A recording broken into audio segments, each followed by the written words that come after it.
የምኝታ ቤት ሚስጥሮች እናትና ሚስት በእንዳለ ጌታ ከበደ። አባ መላ የቅድሞ ባለቤታቸውን ለታማኝ አሽከራቸው ከመሬት ጎርስ ከከብቶቻቸው ቆጥረው ከገንዘባቸው ቀንሰው ሰጧቸው። በዚያን ሰሞን አፄ ምኒልክ ይህን ሰምቶ ኖሮ እውነት ነው ወይ ብለው አባ መላን አስጠርቶ መጠየቅ። ምንድነው የምሰማው አባ መላ? ሚስትህን ለአሽከር ድረሃታል የተባለው ነገር? አሁን አድርጌዋለሁ። አባ መላ አቤት ጃንሆይ፣ እንዲያ መወሰን ምን አይነት ሀሳብ በልቦና ቢያድር ነው? ጃንሆይ አቤት አባ መላ፣ እኔ በሀብት የደረጀው በብልጽግና የበዛው ሰው አይደለሁም ነህና የእርሶ የቅርብ አማካሪ የጦር ሚኒስትር አይደለሁም? ምን ያጠራጥራል? ታዲያ የሆኖ ሳለ ከብልጽግናም ከስልጣንም እዚህ ከማይባል ሰው ጋር ሚስት የመልሳ መላልሳ አልጋ ላይ መውደቋ ከአሽከሬ ጋር ፍቅር ቢዛትም አይደል? ታዲያ ለምን እከለክላታለሁ አሏቸው አሉ። ሚስቴ ዝሙት ፈጸመችኝ ብሎ በደሉን ሲናዘዝ የነበረው አባወራ ወጉን ያዳመጠው በጸጥታ ነበር። የሽማግሌው አካሄድ ገብቶታል። የእጅ አዙሩ ምክር ገብቶታል። ጉዳዩን ያቀልሉበት እንደሆነ ገብቶታል። አልተዋጠለትም። ይልቁንስ አንድ ሀሳብ መጣለት። ተቃራኒ ለምን አልበቀጣትም አለ። እንዳነደደችኝ አነዳታለሁ ብሎ አሰበ። ሊቀጣት መዘበብ ብቻ ሊያደርጋት ወሰነ። አንዲት የሚያውቃት ሴት ነበረች። ልጅቱ ከወንድ ጋር ተኝታ ሳለ እጮኛዋ ደረሰባት አሉ። እጮኛ የሆነውን ነገር መኝታ ቤት ገብቶ አየ እንጂ ለሰው አልተናገረም። አልጋ ላይ ደረሰባቸው። አልጋው ፊት ለፊት ወንበር አለ። ሄዶ ተቀመጠ። ልብሳቸውን ሲያደርጉ በድንጋጤ አመዳቸው ጉንድ ሲል፣ እሱ ግን በርካታ የቤት መክፈቻ ቁልፎች በእጁ ይዞ ነበርና ከቀኝ እጁ ወደ ግራ እጁ እያቀባበለ ያንን ዝምታ የሰብረው ጀመር። ቃል አልተነፈሰም። ከልጅቱ ጋር የተያዘ ወንድ ተደናግጦ ወጣ። ከመደንገጡም ብዛት የተነሳ የውስጥ ሱሪውን ማድረግ ሁሉ ረስቶ ነበር። እሷ ግን አለቀሰች። እግሩ ስር ተደፍታ አለቀሰች። እሱ ግን በወጣ በገባ ቁጥር የገዛ ቁልፉ ማልጨልጨል ውጪ አንዳችም ያደረገው ነገር አልነበረም። ይህ የበቀል እርምጃ በሄደችበት ይከተላት ጀመር። የቤት ወይም የመኪና ቁልፍ ባየች ቁጥር፣ የቁልፍ ድምፅ በሰማች ቁጥር መበርገግ ሆነሰዋ። ወንዱ ከእሷ ጋር የነበረው ሁኔታ አልሰረዘም።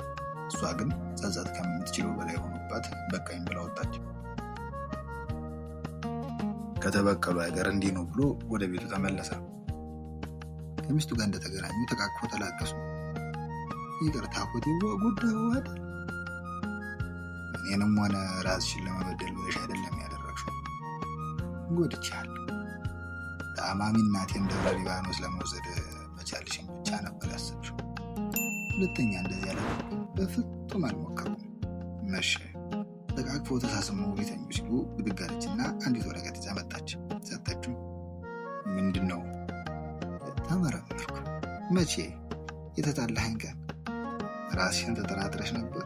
በጭራሽ። እና የተኛሁልዎትማ እንዲሁ በመከላከያ ነበር። ቢሆንም ደግ አደረግሽ አላት። ጥፍ አላልኩብህም ብለሽብኛል። ምን አዲስ ነገር አየህብኝ? ተጸጽተሻላ? ሌላስ የጎደለ ነገር አላገኘህብኝም? አንገቷ መዘጎዘችለት። አልገባውም። የጆሮ ጌጥሽ የት ሄደ አትለኝ እንዴ? የጆሮ ጌጥሽ የት ሄደ? ተሰርቀሽ ነው? ለመጋባት የወሰኑ ቀን የሰጣት ስጦታ ነበር። የተበደርኩት ጆሮ ጌጤን አስይዤ ነው። መዋያ አጥተሽ ነው? ለምን? እንድመረመር ብዬ እንጂ እወድሃለሁ። በሕይወት እንድትቆይልኝ እፈልጋለሁ። አመሰግናለሁ። ደስ የሚል ማታ ሆነላት። ነጋ። ጠዋት እንቅልፍ ጥሏት ነበርና ቀሰቀሳት። መንቃቷን እርግጠኛ ሲሆን እጁን ወደ ኪሱ ሰዶ 50 ብር አውጥቶ ሰጣት። ምንድን ነው? የቤት ወጪ አለችው ከትራሳ ቀና ብላ። የቤት ወጪ አይደለም። እና ከእንግዲህ በነፃ አልተኛሽ። ብድግ አለች። ምን? ለእስከ ዛሬው ይቅርታ፣ ከእንግዲህ በኋላ ግን በነፃ አልተኛሽም አማተበች። ምን እያልከኝ ነው? ከእንግዲህ በተኛሽ ቁጥር 50 ብር ከፍልሻለሁ። ከፍልሻለሁ?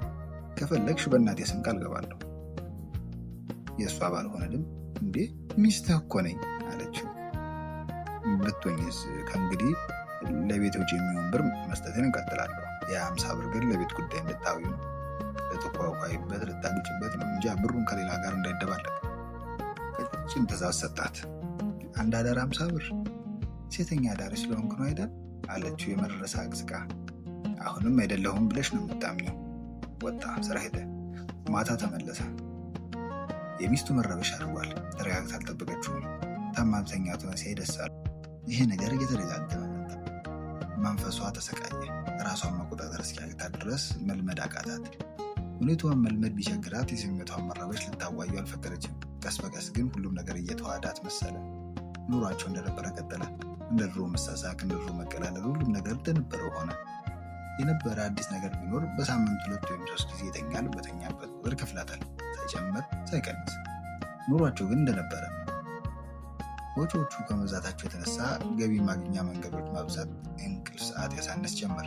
በእርግጥ በእሷ ላይ ለውጥ ማየት ፈልጎ ነበር። የሚሰጣት ገንዘብ አጉል ሲያደርጋት፣ ሲያሳብዳት፣ ከሰውነት ተራ ሲያስወጣት፣ ሲያቀባጭራት ይህን ነበር ማየት የናፈቀው።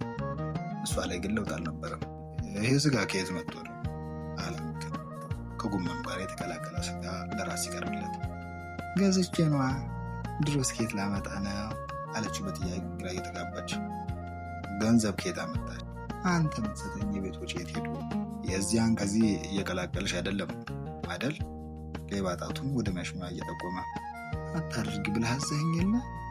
እናቴ ትሙት በይ እስኪ። እኔ ዋሻለሁ? ዋሲስ አንተን ዋሻለሁ? ግራ እያጋባሽኝ ነው። ለመሆኑ የምሰጥሽን ገንዘብ ምን እያደረግሽበት ነው?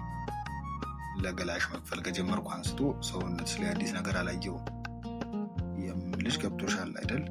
ቅባት ወይም ጌጣጌጥ፣ አዲስ ልብስ በቅርቡ አልገዛሽም? ለምንድን ነው እንዴ? አሁን መግዛት፣ መዋብ፣ መሽከርከር፣ ወንዶችን የሚያማልል አለባበስ መሽሞንሞን ያላማረኝ እንደሆነስ እንደዚህ የሚያሳኝሽ መጭመጭ ነው ታዲያ? ሲደርስ ታየዋለህ በልቡ ባለጌ ብሎ ሰደባት። ድመት መንኩሳ ሐመሏን አትረሳ እያለ ረገማት። ቀን ሄዶ ወር መጣ። ሁሉም ነገር እንደነበረ ቀጥሏል። ባለም አንድ አዳር በተኛት ቁጥር 50 ብር መክፈሉ፣ ሚስቱም ቆጥራ መቀበሏን በሰጣት ቁጥር ይበሳጫል። ምን አይነት ድንጋይ ልብ ቢኖራት ነው ድርጊት የሚያሳብዳት?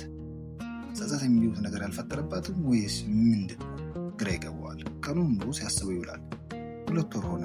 አንድ ቀን እንደተለመደው ተኝቷት ሲነሳ 50 ብር ሲሰጣት አንድ ነገር ሆነ። 5 የ10 ብር ኖቶች። አንዱ ቆራጣ ነች። ለብዙ ጊዜያት ኪስ ውስጥ ስትንከራተት ቆይታለች። የሚቀበላት አጣ። ቀሪውን ሌላ ቀን እከፍልሻለሁ ማለት ደግሞ ድህነቱን በይፋ ማወጅ ሆነበት። ስለዚህ ቆራጣውን ብር ልብ ብሎ ያላየ መስሎ ሰጣት። ሁልጊዜም እንደምታደርገው የብር ኖቶቹን ተቀብላ ወደ ተኛችበት ፍራሽ ስር ታስቀምጠዋለች። ይህ በሆነ በሁለተኛው ቀን ደብረ ሊባኖስ ሄደ እናቱን ለማየት። ገና እንደተገናኙ እናትየው ባለቤትስ አሉት በስስትና በናፍቆት። ደህና ናት እንደው ስወዳት። አንቺ እንዴት ነሽ? ማርያም ጥሏን ብታጠልኝ አይደል በእሷ በኩል ጠባቂ ጧሪ ላከችል። ለእኔ ለባሏ እናት እንዲምትጨነቅ ለአንተስ እንዴት ትሆናል ይሆን? በሚስቱ ዙሪያ ቤት መድረክ መከፈቱን አልፈለገውም። እንዴት ነሽ አንቺ አለ ርዕሱን ለማስቀየር። አንተማ ኑርልኝ ሚስትህን ትቅጠርልኝ እንጂ እኔማ ምን ሆናለሁ? አያምሽም አይደል? ምን ጎድሎ? ይህን 2 ወር ምን ጎድሎብኝ? ሚስት አይደለች እንዴ ለእናቴ ላኪልኝ ብለህ በሳምንት 2 ቀን 50 ብር ስትሰጣት እሷ ደግሞ ወደሚመጣ በሾፌር የምትልክልኝ? ሰሞኑን ግን ምን ነው ከላክልኝ ብር አንዷ ደፈና 10 ብር ብሩ ተቆርጧል እያሉ ማን ይቀበለኝ? ባንክ ቤት ይለውጣሉ አሉ። ታስለውጥልኛለህ አሉና መቀነታቸውን ፈተው ብሩን እየሰጡት ደነገጠ። ጨለመበት። ጅልም ምን ሆንክ ልጄ? እጃቸውን ግንባሩ ላይ አይናቸውን አይኑ ላይ እየተከሉ ምንም ፊት ተለውጧል። አሞሃል መሰለኝ። ተሰምቶኝ ነው አለ አንገቱን ሰብሮ የሰጡትን ቆራጥ 10 ብር ጭርምት ምት እያደረገ በጃጅቆ እየቀደደ። ተሰምቶኝ ነው አለ